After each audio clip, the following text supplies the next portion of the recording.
Hi guys. So while building my projects like Mutant C or Mutant W, I tried different kinds of 3D printing process, mostly plastic based, as well as different materials that is used for 3D printing. So I thought, why not gather all the 3D printing that I did from 3D printing service PCBway, so I can give you an idea how the material works and what are the properties of those materials. So as you can see, there are different parts here and they are printed using different materials. Most of the big parts you see here, they are printed using SLS. This one is FDM and these ones are resin here, as well as this one. So I will first go through SLS, then SLA, then FDM, as we all know about FDM nowadays. So I will also give you some recommendation which process you should use, as well as which material for your 3D printing and get most out of it. Today's sponsor is PCBway. They have PCB printing services starting from $5. You can order 10 PCBs in 9 different colors here. They also have 3D printing service which is very reasonable. Go to the third section of the website and click 3D printing service and add your own STL file. Choose materials and other features and get a price. Check out their 3D printing service and PCB printing service from the video description below.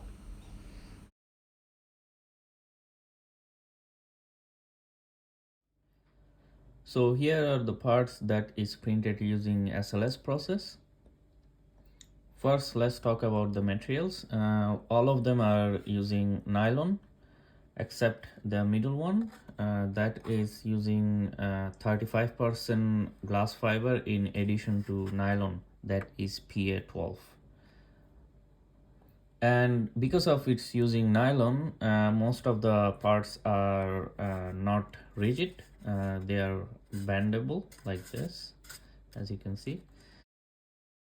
So to avoid that bending, you can use these features like I have used here, so that will reduce the bending of this part. So another property of SLS printing is because it's printed using powder, that is nylon powder, you will get this coarse surface finish here. As you can see, when I rub my finger here, it has a coarse texture. But you can avoid that coarse texture or minimize that by painting them. So this part is painted on top of the material. So if you want to avoid the coarse texture, add paint. The PCBway will add paint on top of the material for you. And another thing is the precision of these parts that is printed using SLS. They are not exactly accurate. So if you want to have a more precise part, use SLA, not SLS. So another great advantage of printing using SLS, that is you don't have to use any support material. So that will give you more good surface finish.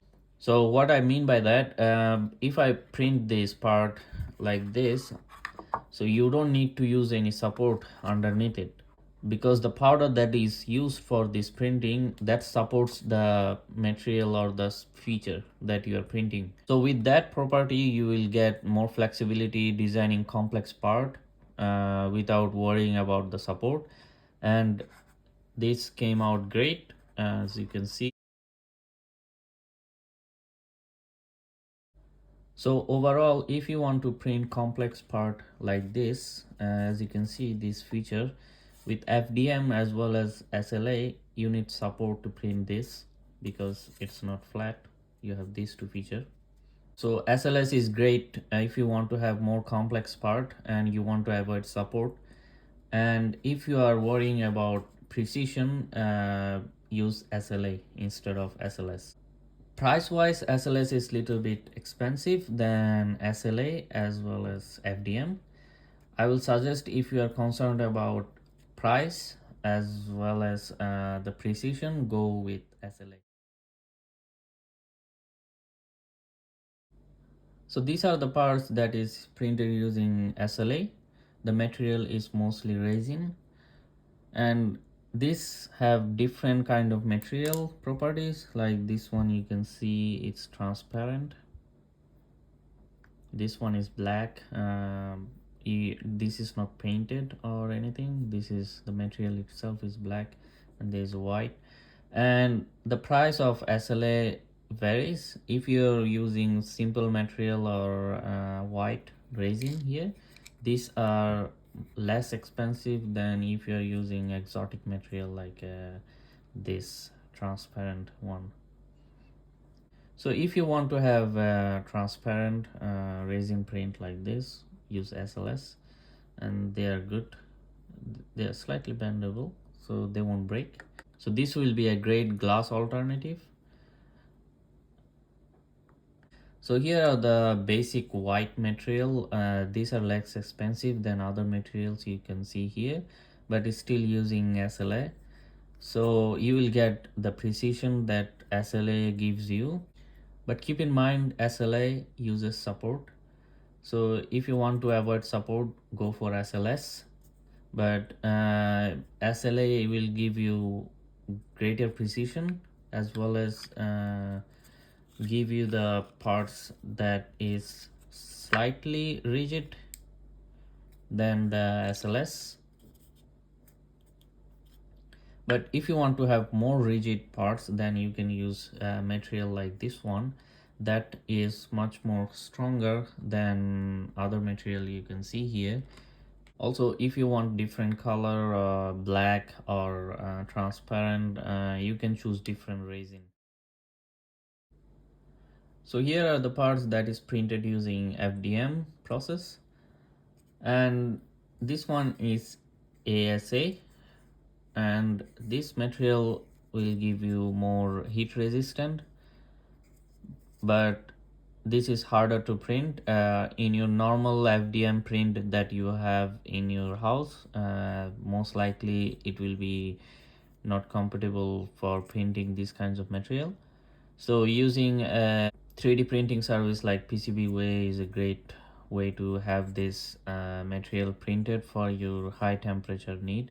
As well as this have great properties on rigidity. If you need a rigid part, use ASA material for your FDM 3D printing. This one is also ASA. If you want to check a part just physically how it looks as well as not worried about the rigidity, then use PATG. Here it's bendable like SLS printing, but this is because the material, this is using PATG, that's why it's much more bendable, but it's not that rigid. But as I said before, you can use features that makes it more rigid even though the material is not that rigid. But if you want more rigid part, use ASA. So there you go. I tried to present all the major 3D printing process, that is FDM, these ones, then SLS, then SLA.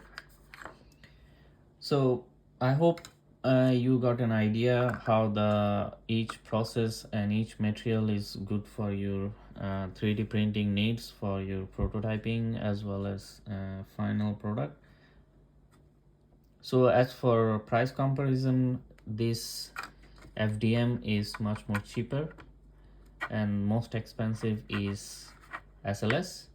But if you want to have in between these two process, I will suggest resin or SLA. This will give you a much more precise part than FDM, but if you want to have more rigid part, then just use different material like this one. And I also wrote an article that you can check out from the video description below, that listed all the 3D printed parts that you see here with the process and the materials that they are using. Of course, you can go to the PCBway website, 3D printing service. They have all the details of the each part that you will select for 3D printing. I hope with this video you got an idea which material and which process to use for your 3D printed parts and get most out of the process as well as the material. Thanks for watching.